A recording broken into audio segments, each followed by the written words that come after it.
પડી કે મહાદેવ મારું દર્શન કરવા માટે આવ્યા અને મને મહાદેવને મળવા નથી દેતા, અને લાલાએ કજિયો ઉપાડ્યો. અને બાળકનો કજિયો ઉપડે તમને બધાને ખબર છે, માતાઓને. એ લાલાએ કજિયો ઉપાડ્યો, આજુબાજુ પાડોશમાંથી બધી બૈરાઓ ભેગા થયા. બહેનો, એ યશોદા, આજ સવારનો તારો લાલો આટલું બધું કેમ રડે છે? માં યશોદા કે કાંઈ ખબર નહીં, એની મેળાએ કજિયો ઉપાડ્યો છે. પછી આજુબાજુ પાડોશમાંથી બેનો ભેગા થાય ને પછી સલાહ સૂચન કેન્દ્ર ખુલે. ન્યા બેન પેટમાં દુખતું હોય છે, બાળક છે, વાચા ન હોય, કઈ ન હકે, કાંગશીઓ વાટીને કાંગશીઓ વાટીને પીવડાવે તોય લાલો શાંત થાય નહીં.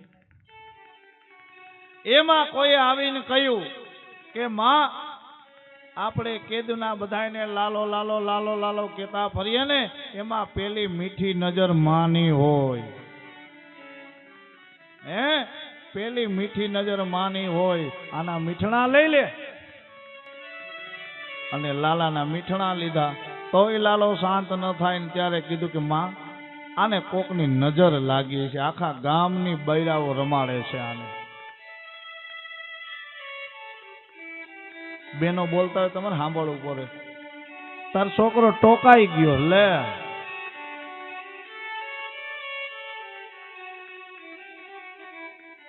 માં, આપણો લાલો ટોકાઈ ગયો છે તો કે શું કરવું? આજે દીતવાર છે તો કે હા, સાંજે મરચા ઉતારીને નાખો. હવે ઉંબરામાં છોકરાને ઊભું રાખે, ઈ સૂકા મરચા લે અને બાળકને ઉતારે. 1 2 કેટલી વાર હોય? 7 વાર. જો એમાં તો 1 નંબર છે બધા. આપણો ખરેખર દેશને આપણી પરંપરા આમાં જ ટકી છે હો. બાકી બીજે ક્યાંય આવું છે જ નહીં. બધાય પોત પોતાના સ્વાર્થના સગા છે. માનો પ્રેમ, માની મમતા, ભાઈ બહેનનો હેત, બાપ દીકરાનો પ્રેમ, બાપ દીકરીનો પ્રેમ. સાહેબ, આ જોવો હોય ને તો આખી દુનિયાને હિન્દુસ્તાનમાં ને એમાં ગુજરાતમાં ધક્કો ખાવો પડે ને એમાંય આપણું સૌરાષ્ટ્ર. અહીંયા ધક્કો ખાવો પડે અને આપણે થઈ ન્યા જાય છે. બાપુ કોઈ સંતોએ કહ્યું હતું કે આખી દુનિયાનો પ્રલય થઈ જશે ને એક હિન્દુસ્તાન બચવાનું છે, તો એ બધા જીવવા માટે હરે રામ હરે કૃષ્ણ એ બધા અહીંયા આવી ગયા છે જીવવા માટે, અને આપણે મરવા માટે અહીંયા લાઈનમાં ઊભા છે. વિઝા નથી મળતા. બહુ સત્ય વાત છે અને થોડું કડવું છે. એ જીવવા માટે ભારતમાં આવે છે ને આપણે મરવા માટે લાઈનમાં ઊભા છે. એ તમે કોક દિવસ આ મંદિરે જાજો. કાલાવર રોડ ઉપર હરે રામા હરે કૃષ્ણ મંદિર છે સાહેબ. અબજો અને અરબોની સંપત્તિનો ત્યાગ કરીને એને સમજાઈ ગયું કે કૃષ્ણ કોણ છે સાહેબ. હરિદ્વારની અંદર જાજો, ઋષિકેશની અંદર જાજો. થોડોક તડકો આવે ને તો આખું શરીર એનું લાલ ચણોઠી જેવું થઈ જાય. આવા રૂપાળા છે. હાથમાં કીર્તાલ, ડોકમાં કંઠી, કપાળની અંદર સુંદર મજાનું કૃષ્ણનું તિલક, અને હરે રામા હરે કૃષ્ણ કાયમને માટે બોલે.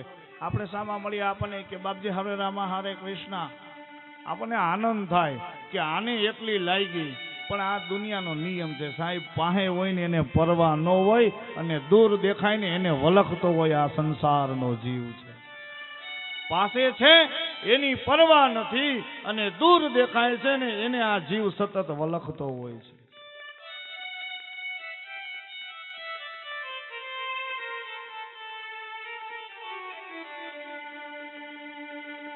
1 2 3 4 5 6 અને 7 વાર મરચા ઉતાર્યા. હાથ જ ને 7 વાર મરચા ઉતાર્યા. પછી ચૂલામાં નાખ્યા અને થયો ધુવાણો. આખું ઘર હાકછી હાકછી. પણ આ એક માની મમતા છે, માનો પ્રેમ છે સાહેબ. તોય લાલો શાંત થાય નહીં, કોઈ રીતે ન શાંત થાય. એમાં ગોપી બીજી આવી, માં તો કે હા લાલો શાંત, તો કે 1.5 કલાક થઈ ગઈ, એક ધારો રડ્યા કરે છે ને મારો દીકરો રોઈ રોઈને અડધો થઈ ગયો છે. અને માતાઓ બહેનોનું હોય એવું,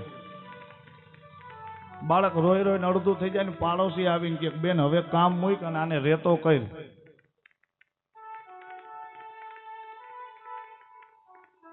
આ માં છે. તો કે હવે શું કરવું? દાણા જોવડાવો. કોઈ જોવાનું કામ કરે છે? તો કે એવું તો કોઈ છે નહીં. અને આ બાજુ ગામના પાદરે મહાદેવે લીલા કરી, એક ગોપી ગળગળતી દોટ મૂકીને કીધું, હે ગોપી ઉભી રે, ક્યાં જાય છે? તો કે મેં એવા સમાચાર સાંભળ્યા છે કે યશોદાનો લાલો બહુ કજીએ ચડ્યો છે, રહેતો નથી, તો એની ખબર પૂછવા માટે જાઉં છું. તો કે મને ખબર છે, યશોદાનો લાલો કજીએ ચડ્યો છે, આખું ગામ ન્યા ભેગું થયું છે. બેન તારે ઘરમાં ઘણું કામ છે, તારે 3 દીકરા છે, વચ્ચેનો દીકરો બહુ દયાળુ છે, મોટો દીકરો હાવ ભોળો છે ને નાનો દીકરો તોફાની છે. તો કે હા, તમને કેમ ખબર? તો કે હું જ્યોતિષ છું, થઈ થવાનું જાણું છું. અને બેનોને આટલી વાત થાય એટલે કે લ્યો જોવો હાથ.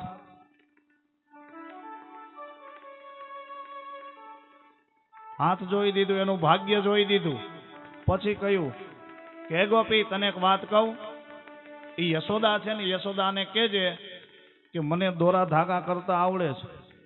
પલવાર ની અંદર લાલો શાંત થઈ જાય. ને ગોપીએ ગળગળતી દોટ મૂકી અને કીધું કે માં તમે એમ કહો છો કે કોઈક દોરા ધાગા કરતો હોય જોવા વાળો? અરે આપણા ગામના પાદરમાં એક જોગી આવ્યો છે, તો કે લઈ આવો. મહાદેવ આવ્યા ને યશોદા જોઈ ગયા. અરે આ તો એ જ છે, આને મેં ના પાડી હતી, નહીં આને તો મારા લાલાનું દર્શન નહીં કરવા દઉં, કારણ કે મારો લાલો વધારે રડશે. મહાદેવે કહ્યું કે હે મૈયા, મને એકવાર તમારા દીકરાને મારા હાથમાં આપો, તમારો લાલો શાંત થઈ જાય તો મને કહેજો. માં યશોદા ના પાડે ને આને કજિયાનું લીવર મૂક્યું વધારે. અને બાળકનો ખરેખર સ્વભાવ એવો હોય, તમે જોઈજો. કારણ કે આપણે તો બાળકો મોટા કર્યા હોય ને ખબર હોય ને, ઘરમાં કોઈ ન હોય તો એક ઢોલ ધપાટ મારી લીધી હોય ને તો થોડીક વાર રોવે, પછી થોડીક વાર થાય ને ત્યાં છાનું રહેવાની તૈયારી કરે. જેવો છાનો રહે ને એમાંય ઘરમાં કોક આવે ને તો પાછું લીવર લાગે. અને એમાંય જો કોકે પૂછ્યું કે બેન કેમ રડે છે તો વધારે રોવે. આ બાળકનો સહજ સ્વભાવ છે. એને તમે ભાવે ન પૂછો ને એને મેળા છાનો રહી જાય.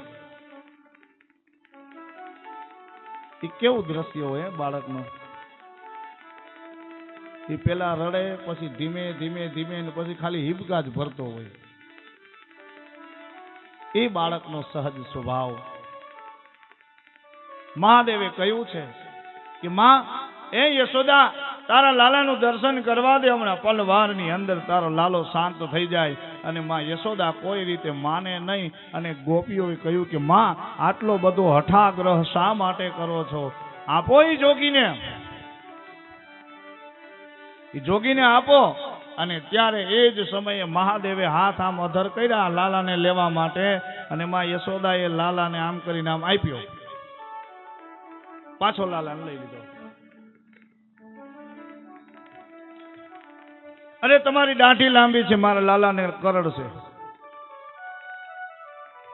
જોગીએ દાઢીને ગાંઠ વાળી દીધી. મૈયા બસ હવે લાવો. હાથ આમ કર્યો, લ્યો. પાછો લાલાને લઈ લીધો.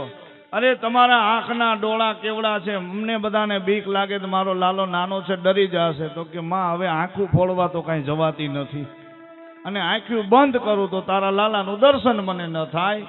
અને અત્યારે આપણી મોટી કરુણા એ જ છે. આપણે મંદિરે જાય એટલે શું કરીએ? આંખું બંધ કરી દઈ અને ફરમાઈશનું લિસ્ટ ભગવાનના ચરણે મૂકી દઈએ. પણ કોઈ દિવસ તમે એવો અહેસાસ કર્યો છે ભગવાનને કોઈએ પૂછ્યું કે હે ભગવાન તમે દર્શન કેમ જટ દઈને દેતા નથી?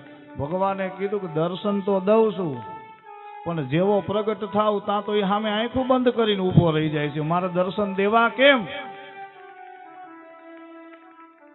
એટલે આજથી જ્યારે મંદિરની અંદર તમે દર્શન કરવા જાઓ, તમારી આંખો વડે ભગવાનના મૂર્તિના દીદાર કરજો, એના સ્વરૂપના દીદાર કરજો, તો કોક દિવસ ઓલા દયા આવશે. બાકી આવીને વયો ગયો છે ખબર નહીં પડે.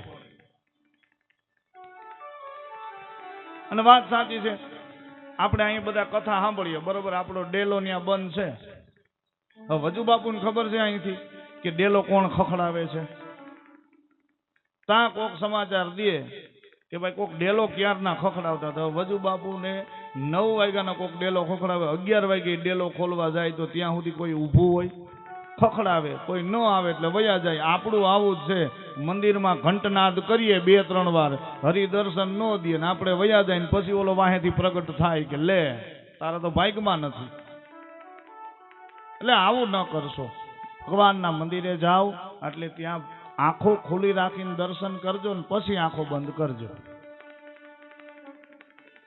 મહાદેવ એવું બોલ્યા, એમ અહીંયા તમે એમ કહો છો કે તમારી મોટી મોટી આંખો છે ને તમારો લાલો ડરી જાય તો આંખો તમારે બંધ કરું તો તારા લાલાનું દર્શન ન થાય. ઘણી વાર માં યશોદા હઠાગ્રહ કરે ને અંતે એક ગોપીએ લાલાને લઈ લીધો, લઈ અને જોગીને કીધું કે લ્યો જોગી, અને મહાદેવે હાથ ઊંચા કર્યા અને હાથ ઊંચા કરી અને લાલાને એના હાથમાં આપ્યો અને મહાદેવે એના ખોળામાં લાલાને સુવડાવ્યો.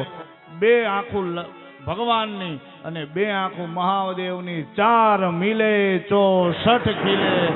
ગોકુળની અંદર જીવ અને શિવનું મિલન થયું. આકાશ માર્ગે બધાય દેવતાઓ, ગાંધર્વો, કિન્નરો, યક્ષો કુદુંબિત નગારાઓના નાદ કરે અને પુષ્પનો વરસાદ કરે કે આજે મહાદેવ અને નારાયણનું પાછું મિલન થયું છે.